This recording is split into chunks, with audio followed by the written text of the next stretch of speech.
আমরা মেগাস্টার বলতে একজনকেই বুঝি আমাদের ইন্ডাস্ট্রিতে। আপনার এই যে এত বছরের কাজ করার অভিজ্ঞতা জায়গা থেকে আসলে সমস্যাটা কোথায় মেগাস্টার হয়ে ওঠার?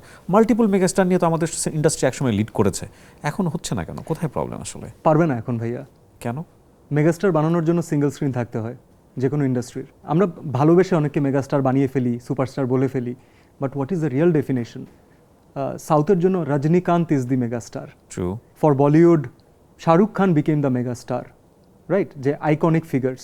হলিউডে মেগাস্টার কনসেপ্টটা হয়তো অনেকে অ্যাভেঞ্জার্স ফিল্ম রিলেটেড চিন্তা করবেন, আবার অনেকে চিন্তা করবেন ড্যানিয়েল ডে লুইস, রাইট? আবার আমার পছন্দ ফর্সে রায়ান গজলিং এর কাজ ইয়াংদের ভিতরে, কিন্তু he is not a megastar.